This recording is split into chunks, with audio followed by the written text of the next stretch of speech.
අයිබෝන් දරුවනේ අද අපි 10 ශ්‍රේණියේ ගොඩක් දරුවන්ට සංකීර්ණයි කියන පාඩමක් කතා කරනවා. මේ තමයි අපේ 7 වෙනි පාඩම මූලද්‍රව්‍ය හා සංයෝගවල ප්‍රමාණය කියන පාඩම. දැන් ගොඩක් වෙලාවට 10 වසරේ ඉන්න ළමයිනොත් 11 වසරේ ඉන්න ළමයිනොත් ගොඩක් වෙලාවටම අමාරුයි කියලා කියන පාඩමක් තමයි මේ පාඩම. ඇත්තටම මේ පාඩම අමාරු නැහැ. දැන් ඔයගොල්ලෝ බලන්න අද මම උගන්වන විදිහත් එක්ක මේ පාඩම අමාරුද කියලා මේ පාඩමේ එහෙම අමාරුකමක් නැහැ. නමුත් මේකේ අර තියෙන ගණිත කර්මයන් වැඩි. ඒ නිසා පාඩමේ ගොඩක් වෙලා ළමයින්ට තියෙන්නේ ඒ තියෙන දේවල් ළමයි පටලවා ගන්නවා. නැත්නම් නිතර ගැටලු විසඳන්නේ නැති නිසා මේ පාඩමේ තියෙන නියම හැකියාව හදාගන්නේ. ඒ தත්ත්වය තමයි තියෙන්නේ. ඒක මේ පාඩමේ එහෙම අමාරුකමක් නැහැ.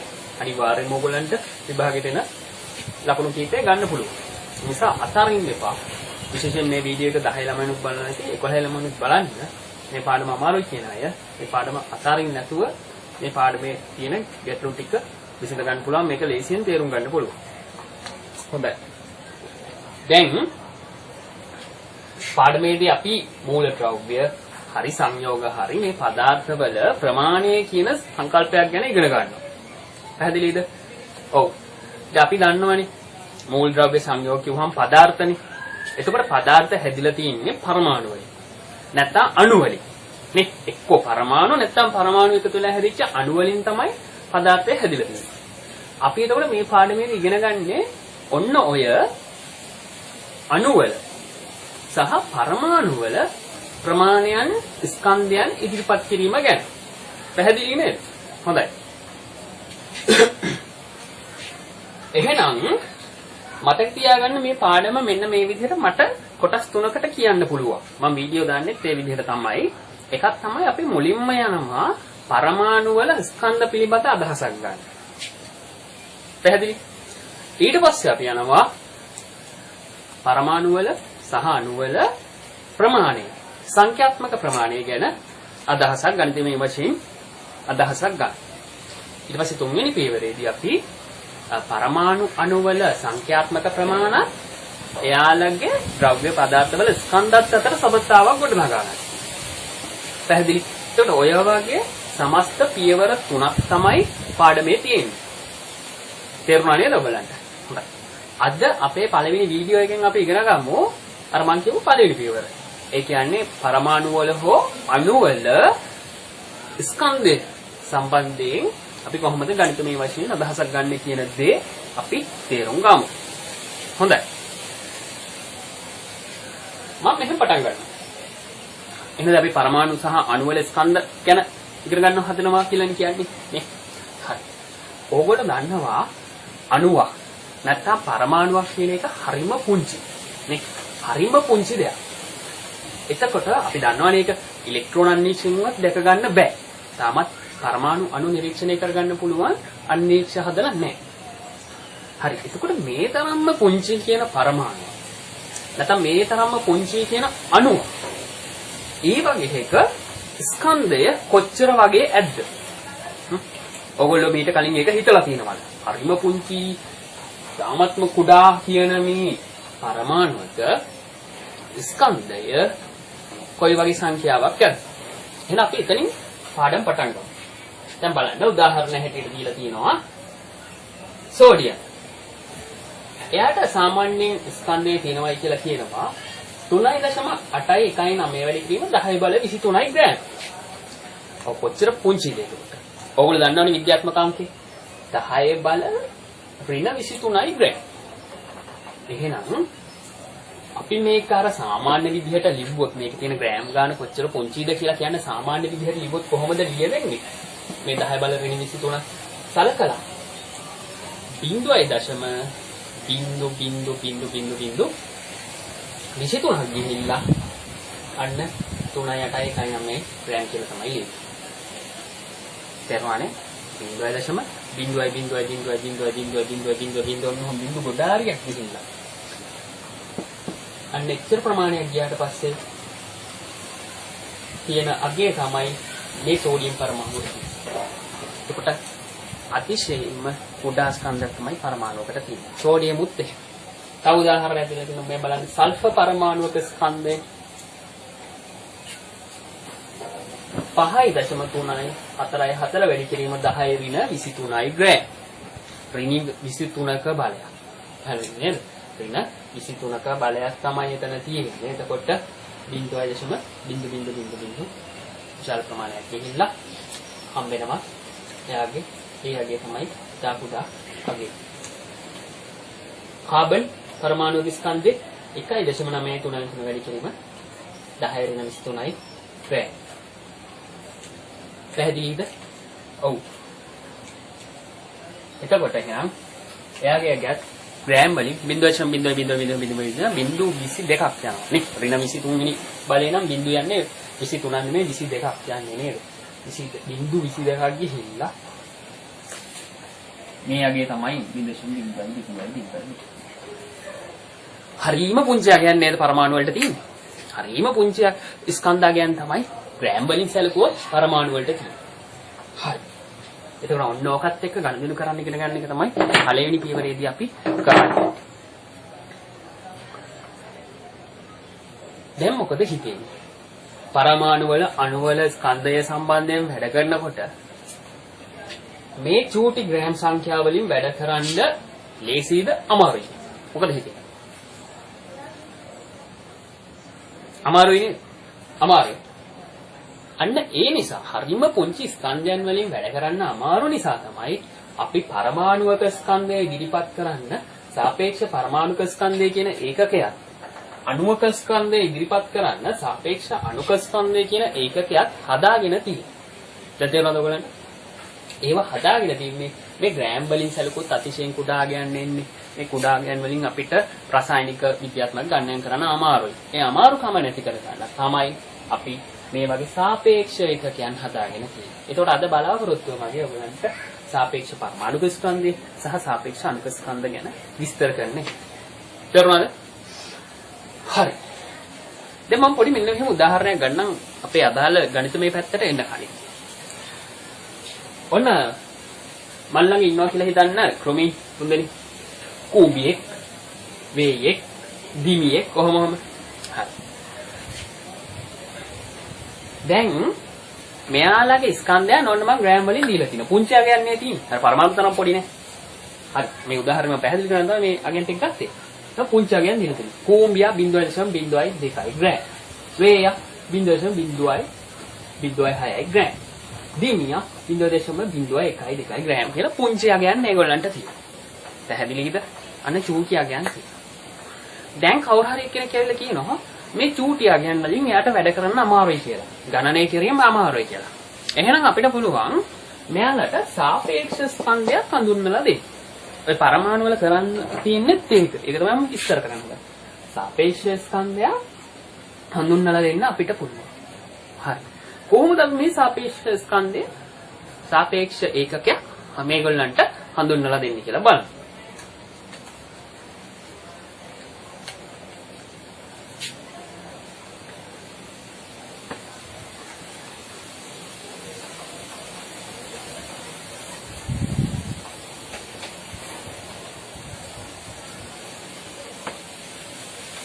හොඳයි. මම මෙතෙන්දි තෝරගන්නවා පුංචි දෙයක්. මේගොල්ලෝ අතරින්ම කුඩා දෙයක් තෝරගන්නවා. මම මෙතනින් තෝරගන්නවා කූඹියාව. දැන් එහෙනම් මම සාපේක්ෂ ඒකකයේ හදන්නේ අඳුන්වලා දෙන්න හදන්නේ කූඹියට සාපේක්ෂව. පැහැදිලි? කූඹියට සාපේක්ෂව. දැන් බලන්න අපි එහෙනම් කිසියම් ඒකකයක් අපිට පහසු මට්ටමකට ගන්නවා යම් කිසි දෙයකට සාපේක්ෂව. හරි. එහෙනම් මම හදාගත්ත සාපේක්ෂ කෘමියෙක්ගේ ස්කන්ධය ඉදිරිපත් කරන්න සාපේක්ෂව හදාගන්න එකකේ තමයි කූඹියෙක්ගේ ස්කන්ධය කියන්නේ. පැහැදිලි? කූඹියෙක්ගේ ස්කන්ධය කියන එක තමයි මම විසින් හදාගත්ත සාපේක්ෂ මිනුම් දණ්ඩ. ඒකට සාපේක්ෂව අනිත් අයව කියනවා. හරි දැන් බලන්න. වේයගේ මේ පුංචි ස්කන්ධය වේයගේ මේ තියෙන පුංචි ස්කන්ධය කූඹියගේ ස්කන්ධයට සාපේක්ෂව කීයද? අන්න කූඹියට සාපේක්ෂව තමයි අපි කියන්නේ. කීයද? සාපේක්ෂව කී ගුණයක්ද? 3යි නේ. අන්න එහෙනම් වේයකුගේ මම හදාගත්ත ඒකකයට සාපේක්ෂව වේයකුගේ ස්කන්ධය 3 නේ. මේ අගය වගේ 3 ගුණයක් නේද? 0.01 3.6 මෙයාගේ අගය වගේ 3. එහෙනම් කියන්න දිමියෙක්ගේ දිමියට අදාළව සාපේක්ෂ ස්කන්ධය කොච්චරක් ඉන්නවද? මම කියන අර සාපේක්ෂ අගය තමයි. දැන් ක්‍රොමින්ගේ සාපේක්ෂ අගයන් හොයන්න කියන්නේ කවුද හදාගත්තේ කියන කාට සාපේක්ෂවද? කූඹියට සාපේක්ෂව. එහෙනම් කූඹියට සාපේක්ෂව දිමියා 6 ගුණයක් නේ. ඔව්. 6 ගුණයක්. පැහැදිලි? එයා 6 ගුණයක්. දැන් ඔන්න බලන්න. පුංචි අගයන්ගෙන් වැඩ කරන්න අමාරු නිසා මම කිව්වා සාපේක්ෂ එකකයක් හදාගන්නවා කියලා. ඒ අගයන් සාපේක්ෂව ඉදිරිපත් කරනවා කියලා. ඒතකොට කිසියම් අගයන් සාපේක්ෂව ඉදිරිපත් කරනවා නම් අපි ඒ කාට සාපේක්ෂවද මොකකට සාපේක්ෂකද ඉදිරිපත් කරන්න කියලා හදාගන්න ඕන මිනුම. ඒ මින්ම හැටියට තෝරගත්තේ සාපේක්ෂතාවය මැනගන්න අවශ්‍ය කරන මින්ම හැටියට තෝරගත්තේ කූඹියේගේ ස්කන්ධය කියලා. දැන් තේරුණාද? හරි. එහෙනම් දැන් මේ ක්‍රොමීන්ගේ ස්කන්ධයේ මෙච්චර සංකීර්ණ සංඛ්‍යා මේ වගේ නිකන් අමාරු පුංචි සංඛ්‍යා වලින් මම කියන්න ඕනි නැහැ. මට කියන්න පුළුවන් සරලව ආවේයගේ ස්කන්ධය සාපේක්ෂ ස්කන්ධය 3. දිමියාගේ සාපේක්ෂ ස්කන්ධය 6යි. සාපේක්ෂ එකකයක් හදාගෙන. තා මොකෙක් හරි ක්‍රමයක ඉන්නවනම් එයා සාපේක්ෂව නේද? කූඹියට සාපේක්ෂව එයා 20යි. අන්න එහෙම ඒගොල්ලන්ගේ ස්කන්ධ අපිට සාපේක්ෂව ඉදිරිපත් කරන්න පුළුවන්. පාවිච්චි කරන්න ලේසි සංඛ්‍යාවද. එහෙනම් ඕක තමයි මේ පරමාණු වලටත් කරන්නේ. පැහැදිලිද? කිසියම් පරමාණුවක ස්කන්ධය ඉදිරිපත් කරනවා අපි හදාගත්ත සම්මත මින්මකට සාපේක්ෂව. පැහැදිලිද? ඒ සම්මත මින්මට සාපේක්ෂව ඉදිරිපත් කරාම එන ස්කන්ධාගයට තමයි කියන්නේ සාපේක්ෂ පරමාණුක ස්කන්ධය කියලා. තේරුණාද? එතකොට අණුවක නම් අර සාපේක්ෂ මින්මට සාපේක්ෂව ස්කන්ධය ඉදිරිපත් කරන්නේ ඒ යගේ කියනවා අණුවේ සාපේක්ෂ අණුක ස්කන්ධය කියලා. තේරුණානේ? ඉතින් ඕක තමයි අපි කරන්නේ. එතකොට දරුවනේ පරමාණු වල සහ අණු වල සාපේක්ෂ අගයන් ඉදිරිපත් කරන්න හදාගත්ත මින්ම ඒකකයේ තමයි පරමාණුක ස්කන්ධ ඒකකය කියලා හඳුන්වන අගේ මට්ටම. පැහැදිලිද? අන්න ඒක. අර මම ගත්ත උදාහරණ කූඹියගේ ස්කන්ධ අගේ. අර සාපේක්ෂතාවය මැනගන්න හදාගත්ත මිනුම් ප්‍රමාණය. මිනුම් දණ්ඩ. අන්න පරමාණු වල සහ අණු වල සාපේක්ෂව ස්කන්ධ ඉදිරිපත් කරන්න හදාගත්ත සම්මත මිනුම් දණ්ඩ තමයි පරමාණුක ස්කන්ධ ඒකකය කියලා කියන්නේ.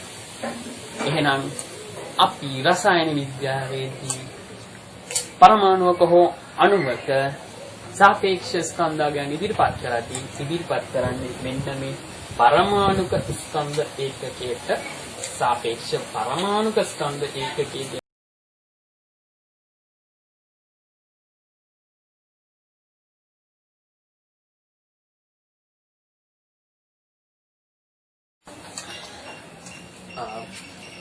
දැන් එහෙනම් මුලින්ම ඉගෙන ගමු පරමාණුක ස්කන්ධ ඒකකය කියන්නේ මොකක්ද කියලා. අපි ඒක කෙටියෙන් PA කියලා හඳුන්වනවා. පැහැදිලිද? එතකොට මේ පරමාණුක ස්කන්ධ ඒකකයනේ දැන් අපි පරමාණු වල හරි අණු වල හරි සාපේක්ෂ ස්කන්ධයෙන් ඉදිරිපත් කරන්න හදාගත්ත මිනුම් දණ්ඩ. එතකොට ඒකේ සංඛ්‍යාත්මක වටිනාකම කොහොමද ගන්න කියලා බලමු. පරමාණුක ස්කන්ධ ඒකකය කියලා කියන්නේ දරුවනේ කාබන් මූලද්‍රව්‍යයේ C612 කියලා හඳුන්වන සමස්ථානික පරමාණුවක 12න් එකක ස්කන්ධය. පැහැදිලිද? කාබන් මූලද්‍රව්‍යයේ විවිධ සමස්ථානික තියෙනවා කියලා ඔයගොල්ලෝ ඉගෙනගෙන තියෙනව නේද? C612 එකක් අනිත් එක C614. එතනින් C612 මූලද්‍රව්‍යයේ පරමාණුවක් කරගෙන ඒ පරමාණුවේ තියෙනා වූ ස්කන්ධයෙන් 12න් එකක තරම තමයි පරමාණුක ස්කන්ධ ඒකකයේ වටිනාකම හැටියට ගන්න. පැහැදිලි? ඒක තමයි මෙතන පෙන්නලා තියෙන්නේ. ඔන්න අපි කලින් කිව්වේ අර්ථ දැක්වීම. ඒකේ ගණිතමය ඉදිරිපත් කිරීම තමයි මේක. පරමාණුක ස්කන්ධ ඒකකයේ සමානයි C612 කාබන් පරමාණුක ස්කන්ධයෙන් 12න් එක. පැහැදිලිනේ? හරි. ඒක මම තවත් විදිහට කිව්වොත් ඔන්න අපි පරමාණු වල සහ අණු වල ස්කන්ධයන් සාපේක්ෂව ඉදිරිපත් කරන්න හදද්දී අපි ඒකට අදාළව හදාගන්න මිනුම් දණ්ඩ තමයි කාබන් පරමාණුවක් අරගෙන ඒක 12ට බෙදලා පැහැදිලි නේද? කොහොම right 12ක් වෙන්න බෙදලා හරියටම 12කට බෙදලා ඒ 12න් එක කොටසක එන ස්කන්ධ අගය තමයි අපි කියන්නේ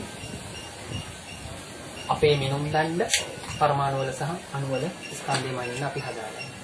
ඒකට අපි කියනවා පරමාණු ස්කන්ධ ඒකකය කියලා. පැහැදිලි? හොඳයි.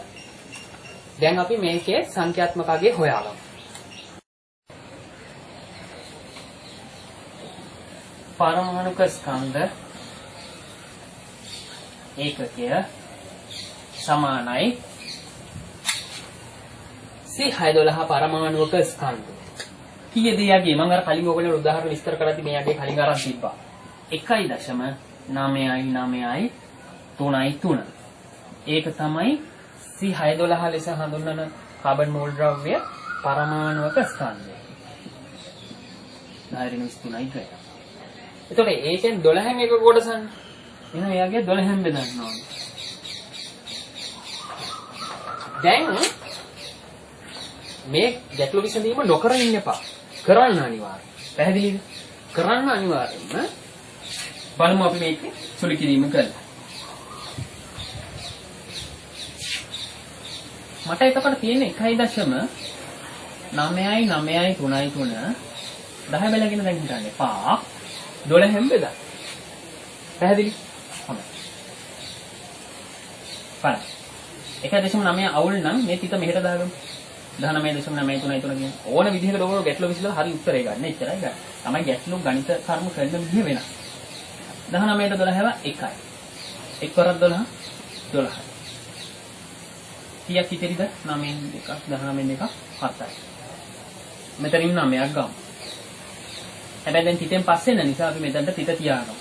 ප්‍රශ්නයක් නෑ ඕන විදිහට ගැටලු විසඳන්න මේ ගණිතය ඔයගොල්ලෝ දශම සංඛ්‍යා බල ඒවා කැමති විදිහට විසඳ ගන්න උත්තරේ විතර අපිට විද්‍යාවේදී ඕනේ. 79ට 12ව 6යි. නේ? 6 වරක් 12 72යි. 79න් 72 ගියහම කීයක් ඉතුරු වෙනවද? නැවත 7ක්. මෙතනින් 3ක් දාගමු මෙතනට. 73ට 12ව 6යි. 6 වරක් 12 72යි. නැවත එකක් ඉතුරුයි. තව 3ක් වෙටනවා. 13ක 12ව 1යි කරද ඔහොම දිගටම යනවා. ඒ දිගටම ලොකු දශම සංඛ්‍යාව වෙනකම් විසඳන්න ඕනේ නැහැ. 1.6යි 1යි 1 වැඩි කිරීම 10 ඍණ 24 වෙන්න ඕනේ. මොකද මම 1.9 19.933 තරම් බෙදුවේ. හිතන් මෙහෙට පැන්නවා කියන්නේ තව 10 බලයක් එනවා. එහෙනම් අවසානයේදී මෙහෙම උත්තරයක් එනවා 10 බල ඍණ 24යි ග්‍රෑම් කියලා එනවා. 1.661 කියන එක වටේ ගන්න ලේසි සංඛ්‍යාවක්. පැහැදිලි? ලේසි සංඛ්‍යාවකට වටේ ගන්න 1.67 සාධාරණයි. මේ පැත්තට බර කරලා වටේ ගන්න 1.67 වැඩි කිරීම 10 ඍණ 24 වෙන්න හේතුව කිව්වා සිතක් හරියට පන්නලා සුළු කිරීම කරපු නිසා. 1.67 වැඩි කිරීම 10 ඍණ 24යි ග්‍රෑම් කියන අගය තමයි පරමාණුක ස්කන්ධ ඒකකයේ අගය. තවත් විදිහට කියනවා නම් කාබන් පරමාණුව අරන් 12කට කැපුවට පස්සේ ඒ කපපු 12 කොටස් වලින් එකකට අදාළ වෙන අගය තමයි මේ 1.6යි 7 වැඩි කිරීම 10 ඍණ 24යි ග්‍රෑම් කියලා කියන්නේ.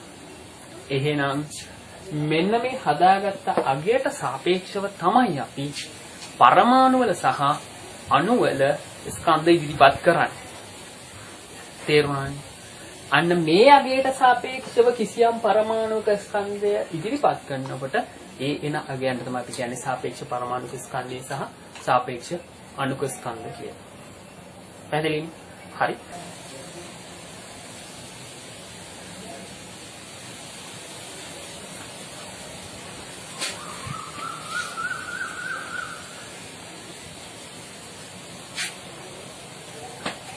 දැන් ඔයගොල්ලෝ පරමාණුක ස්කන්ධ ඒකකය කියන එක දන්නවනේ. හරි. දැන් අපි යාව පාවිච්චි කරලා කිසියම් පරමාණුක ස්කන්ධය එයාට සාපේක්ෂව හොයන හැටි ඉගෙන ගමු. තේරුණානේ? හරි. එහෙනම් අපි මේ දැන් හොයන්න යන්න හදන්නේ දරුවනි සාපේක්ෂ පරමාණුක ස්කන්ධය.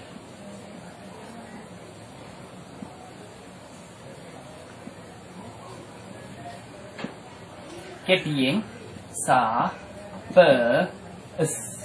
එතනින් සාපස්. තේරුණානේ? මොකද්ද මේකට කරන්නේ? හොඳයි. දැන් එහෙනම් මම කියනවා අපි කවුද ගත්තේ? අපි ගත්තා සෝඩියම්.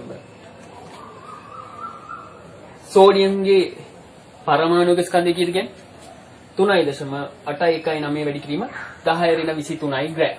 10 ඍණ 23යි ග්‍රෑම්. හරි.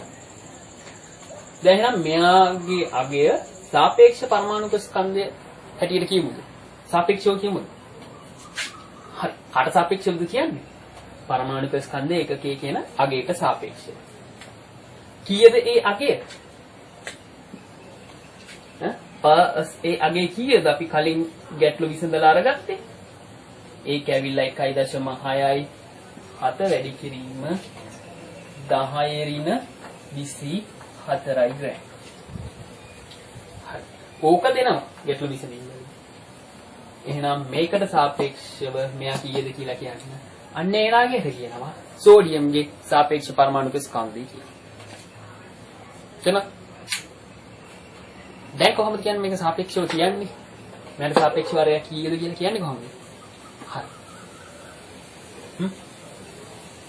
මේ කෝපි උදාහරණ ගන්න. දැන් වේයට තිබ්බ ග්‍රෑම් 0.006. භූමියට තිබ්බ 0.002. එතකොට වේය භූමියට සාපේක්ෂව 3 ගුණයක් නේ. 3 කියන ඉලක්කම එන්නේ කොහොමද? වේයගේ ස්කන්ධය බෙදුවා භූමියගේ ස්කන්ධය. කළේ නෑ ඒක හිතෙන් කළේ. නමුත් කළා නම් ගණිතමය වශයෙන් කළා නම් වේයගේ ස්කන්ධය බෙදුවා භූමියගේ ස්කන්ධය. එතකොට 3නේ. දිමියගෙත් එහෙමනේ උනේ 0.012 බෙදුවා භූමියගේ ස්කන්ධයෙන් 0.002. එතකොට ආවා 6. එහෙනම් මොකද කරන්නේ? මෙතෙන්දිත් එහෙනම් සෝඩියම් පරමාණුවේ සාපේක්ෂාගය හොයනවා නම් සෝඩියම් පරමාණුවක ස්කන්ධය බෙදන්න හට සාපේක්ෂව ඉදිරිපත් කරන්නේ කියන එක්කිනාගේ ස්කන්ධාගය. මේ ස්කන්ධයගේ බෙදන්න අපේ සම්මත මිනුම් දන්න මේකනේ. මෙන්න මෙයාගේ අගේ. එහෙන් බෙදුවහම එයාගේ සෝඩියම්ගේ සාපේක්ෂ පරමාණුක ස්කන්ධය වෙනවා.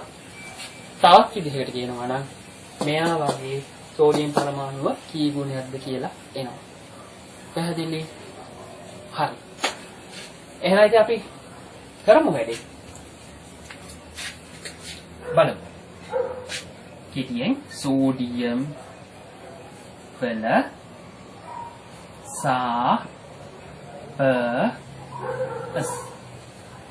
කොහොමද එන්නේ? අගේ ගන්නේ සෝඩියම් පරමාණුක ස්කන්ධය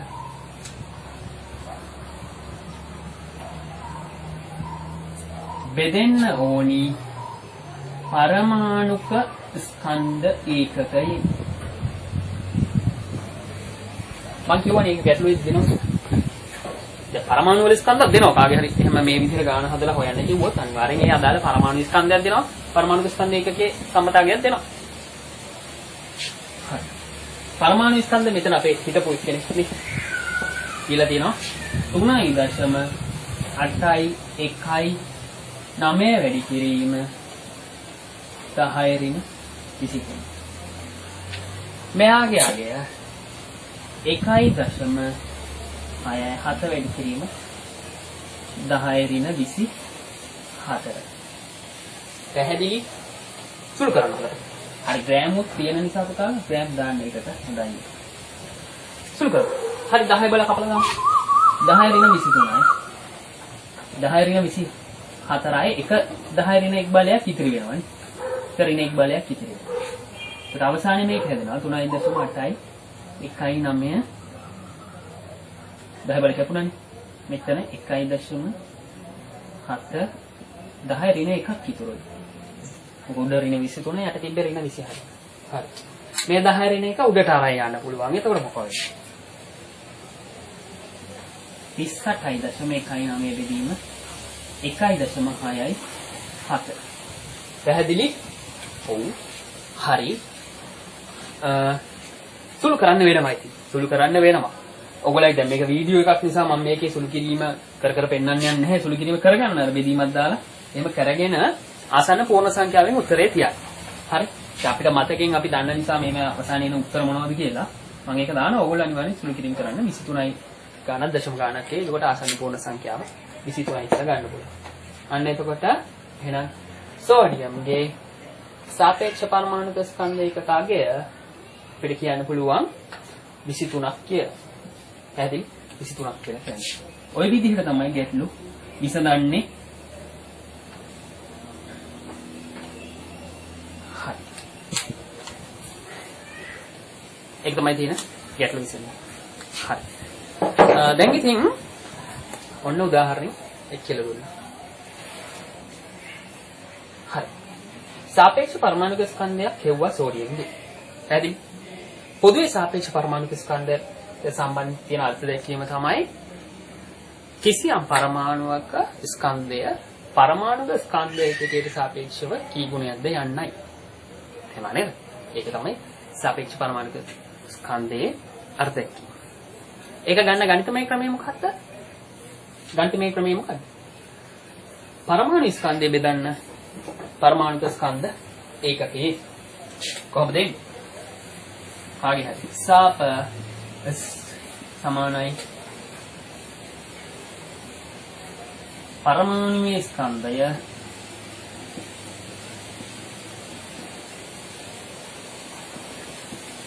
බෙදීම පරමාණුක ස්කන්ධ ඒකක අපි පැහැදිලි? බයින්ඩ් මෙතන බෝඩ් එකේ අපැහැදිලිකම් තිබ්බට නෝට් ටික මම Facebook එකේ උඩ දානවා. එතනින් ගන්න. ඒක පැහැදිලි නෝට් එක ලියා ගන්න පුළුවන්. ඔයාලට. හරි. හරි. දැන් ඔක තව වචනයක් තිබ්බේ. සාපේක්ෂ අණුක ස්කන්ධය කියලා. ඔව් ඒක 아무තු දෙයක් නෙමෙයි දැන්. සෝඩියම් ගත්තොත් ඒගොල්ලෝගේ පදාර්ථ හැදිලා කියන්නේ සෝඩියම් පරමාණු වලින් නේද? පොඩි කාලේ ඉගෙනගෙන තියෙනවනේ. සෝඩියම් තනි පරමාණු වලින් හැදුනා කියලානේ කියන්නේ. ඒ පදාර්ථයේ තියෙන තනි පරමාණු හැටියට.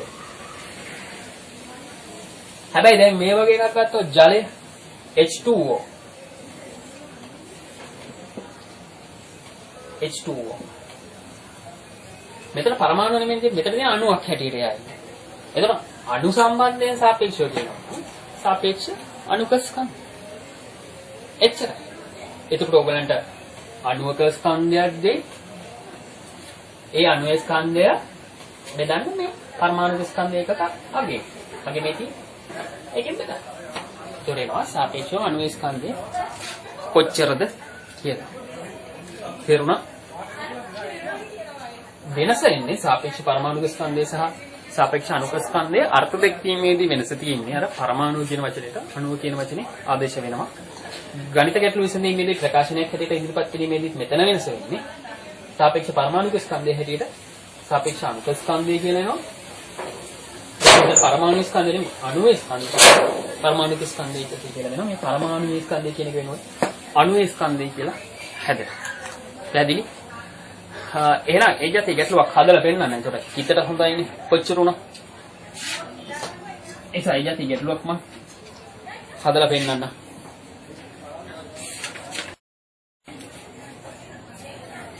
ඔව් ජලාණුවම ගව. ඔයගොල්ලෝ පෙළ පොතේ තියෙන ගැටලුවම මම ගන්නම්. ජලාණුවක ස්කන්ධය 2.9 වැඩි කිරීම 10 ඍණ 23යි ග්‍රෑම් කි. නේ එහෙම තියෙනවා. හරි. ජලාණුව කියන්නේ H2O නේ. H2O අණුවක ස්කන්ධය 2.9යි 9 වැඩි කිරීම 10 ඍණ 23. පාඩම් කරන්න ගියාම මේ අණු වල ස්කන්ධා කියන්නේ පරමාණු වල ස්කන්ධා කියන්නේ එහෙම පාඩම් කරන්නේ නැහැ. මේවා ගැටලු විසඳන්න දෙන්නේ. එතකොට මේ දත්ත හැටියට මේ අගයන් දෙන්නවා. පැහැදිලි නේද? අපිටවත් පාඩම් නැහැ. අනු ස්කන්ධය මෙච්චරයි එහෙම පාඩම් නැහැ. පැහැදිලි? දැන් අපි මෙයාගේ සාපේක්ෂ අනුක ස්කන්ධය හොයමු. එහෙනම්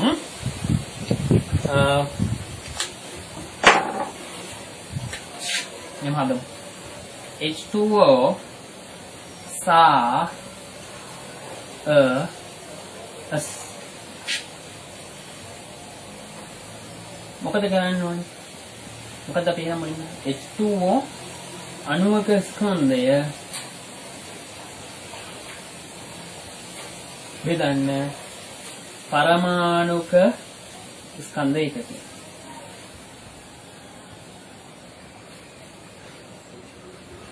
පැහැදිලිද?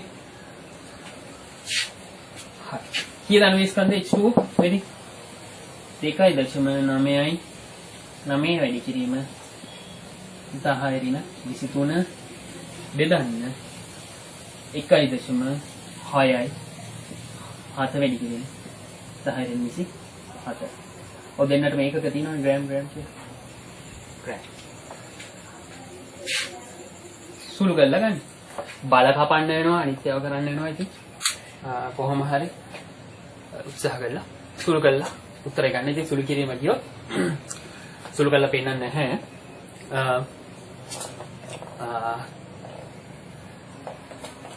ඔව් කැල්කියුලේටර්ස් වලින් හදන්න යන්න එපා. මොකද ඔයගලන් කැල්කියුලේටර්ස් පාවිච්චි කරන්න දෙන්නේ නැහැ. නිසා ඔයගොල්ලෝ හදන්න කොහොම හරි කටු වැඩ වල මම හදන්න. මේක සුළු වුණාම ආසන්න වශයෙන් එන ප්‍රමාණය මෞතරේ දන්න නිසා දානවා. ඉතින් අපි මේ වගේ ගැටලු සෑහෙන විතර ඉස්සෙල්ලා අපිට මතකයක් තියෙනවා. මේ භාවිතය වෙන නිසා අපි විතර දන්නවනේ. නිසා මේකේ අවසානයේ 18 එනවා. 18 දශම ගානක් එයි. සනෝත්තරේ 18 එනවා. හරි. සුළු කළා බලන්න. H2O වල අණුක ස්කන්ධය 18යි. හරි. හොඳයි. රසායන විද්‍යාවේදී වැඩ කරන්නේ ඔන්න ඔය වගේ දරුවනේ. සාපේක්ෂ පරමාණු ස්කන්ධ සහ සාපේක්ෂ අණුක ස්කන්ධ වල. මොකද මේ ඇත්ත සංඛ්‍යා සංකීර්ණයි. පරමාණු සම්බන්ධයෙන් අණු සම්බන්ධයෙන් තියෙන මේ ඉතා කුඩා සංඛ්‍යා බලත් එක්ක වැඩ කරනවාම ඒ නිසා තමයි මේ සාපේක්ෂ ස්කන්ධයකට හරව ගන්න. පැහැදිලි? ඔව්. එහෙම හරව ගත්තාම ඉතින් සෝඩියම්ට කීයක් ආවද සාපේක්ෂ පරමාණුක ස්කන්ධය? පරමාණු වන්නේ 23ක් ආවා. නේ? 23ක් ආවා. සල්ෆරට හදලා බලන්න අගයක් තියෙනවා 5.344 පූර්ණ සංඛ්‍යාත්මක අගයක් එයි. ඒ අගය ඉතින් අපි පුරුද්දෙන් දන්න නිසා දාන්නම් 32යි. කාබන්ට හදලා බලන්න කීයක් එයිද? 12යි. බලන්න එහෙනම් පරමාණු වල ස්කන්ධ 70 අගයන්ගෙන් පාවිච්චි කරනවට වඩා මේ වගේ බෙදලා අරන් ඉන සාපේක්ෂ අගයන්ගෙන් පාවිච්චි කරන එක ලේසි. අනේ ලේසිකම ඇති කරගන්න තමයි සාපේක්ෂ පරමාණුක ස්කන්ධය සහ සාපේක්ෂ අණුක ස්කන්ධය කියලා සාපේක්ෂ ස්කන්ධ එකක දෙක අඳුන්වලා දෙන්නේ පරමාණු වල සහ අණු වල ස්කන්ධය ගන්න එක. තේරුණාද? හරි. අද වීඩියෝ එකේ අන්තිමටම මෙහෙම දෙයක් කියන්න. ඔයගොල්ලෝ මගෙන් ටියුට් එක Facebook page එකට message එකක් දාලා ඉල්ල ගන්න. අද වීඩියෝ එකේ අන්තිම වශයෙන් මම මේක කියලා අද දවසේ මේ ඉවර කරන්න. එතකොට ඔයගොල්ලන්ට අවශ්‍ය කරන දැනුම ලැබිලා අවසන්. දැන් අපි හිතමු කිසියම් අණුවක සාපේක්ෂ අණුක ස්කන්ධය කියන්නේ කියනවා කියලා. ඔව්. ඒක මොකක්ද අපි කරන්න ඕනේ? ඒ අණුවේ ස්කන්ධය බෙදන්න පරමාණුක ස්කන්ධ ඒකකයේ අගේ 1.67 වැඩි කිරීම 10 ඍණ 24 ග්‍රෑම් වලින් බෙදන්න. උතුරයි අගේ එනවා. හරි. හැබැයි සාපේක්ෂ අණුක ස්කන්ධය හොයන්න තව ක්‍රමයක් තියෙනවා. ඒක මොකක්ද? ඔන්න H2O ම ගමු.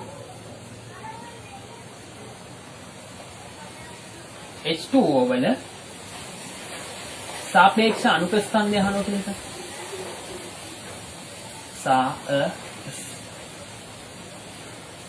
අණු කියන එක. මොකක්ද කරන්නේ? ඔයාට මේ පාරති දීලා නැහැ කියලා හිතන්න H2O අණුවේ ස්කන්ධය ග්‍රෑම් වලින් දීලත් නැහැ. පරමාණුක ස්කන්ධ ඒකකයේ ග්‍රෑම් වලින් දීලත් නැහැ. හැබැයි ආට මෙහෙම දත්ත වගේ දීලා තියෙනවා. හයිඩ්‍රජන් පරමාණුවක සාපේක්ෂ පරමාණුක ස්කන්ධය දීලා තියෙනවා 1යි. ඔක්සිජන් පරමාණුවක සාපේක්ෂ පරමාණුක ස්කන්ධය දීලා තියෙනවා 16යි. මේවා එන්නේ කොහමද? මේ අගෙන් දීලා තියෙනවා. මේවත් එන්නේ කොහමද? පරමාණුයේ ස්කන්ධය ග්‍රෑම් වලින් තියෙන ස්කන්ධය පරමාණුක ස්කන්ධය එකකින් බෙදුවම තමයි මේ අගෙන් එන්නේ. තේරෙනවද? ඒ අගෙන් ආවේ එහෙම පරමාණුක ස්කන්ධයන් හොයාගෙන තියෙනවා නම් නැත්නම් ඒවා දෙනවා නම් අණුක ස්කන්ධය මේ විදිහට හොයන්න පුළුවන්. ඒ අණුව හැදිච්ච පරමාණු වල සාපේක්ෂ පරමාණුක ස්කන්ධ එකතු කරලා කෙලින් මේ යගේ හොයාගන්න පුළුවන්. ඒක කොහොමද? එතකොට කරන්න ඕනේ මෙච්චරයි H2O වල සාපේක්ෂ අණුක ස්කන්ධය සමානයි. H2O හැදිලා තියෙන්නේ කොහමද? හයිඩ්‍රජන් 2යි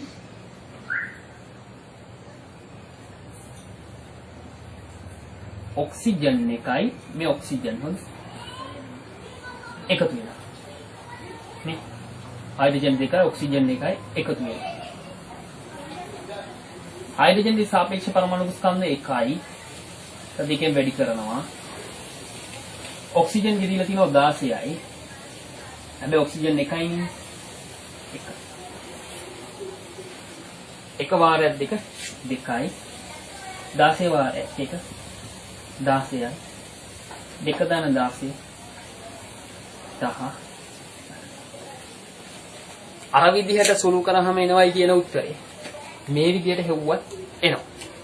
පැහැදිලිද? එන අනුසම්බන්ධයෙන් සාපේක්ෂ ඒ අණුව හැදිච්ච පරමාණු වල සාපේක්ෂ පරමාණුක ස්කන්ධ අගයන් දීලා තියෙනවා නම් මේ ක්‍රමයට සාපේක්ෂ අණුක ස්කන්ධ ගන්න පුළුවන්. පැහැදිලි? ඒකත් හොඳින් මතක තියාගන්න.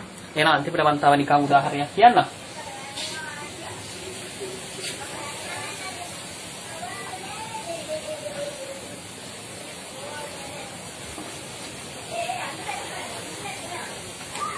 උදාහරණයක් කියන්නම්. හිතන්න මෙහෙම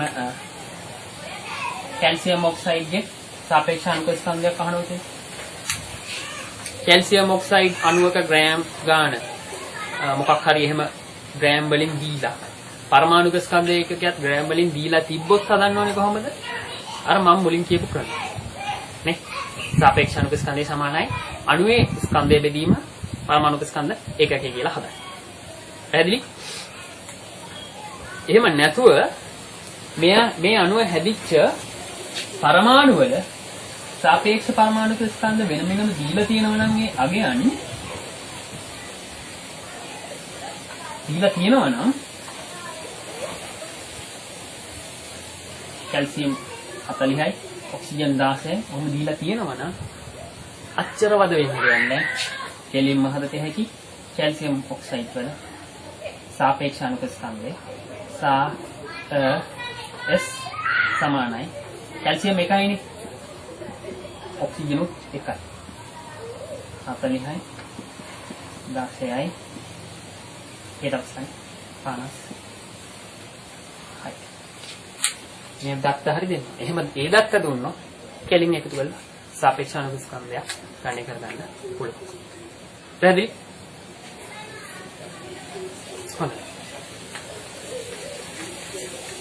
මේ අන්තිමට එක දෙයක් කියන්නම්. පෙළපොත බැලුවහම මෙහෙම තියෙනවා. මේ දැන් අර ඕගොල්ලන්ට මම සාපේක්ෂ පරමාණුක ස්කන්ධය හොයන හැටි හරි සාපේක්ෂ අණුක ස්කන්ධය හරි හොයන හැටි මේ විදිහට ප්‍රකාශනය ලියුවේ.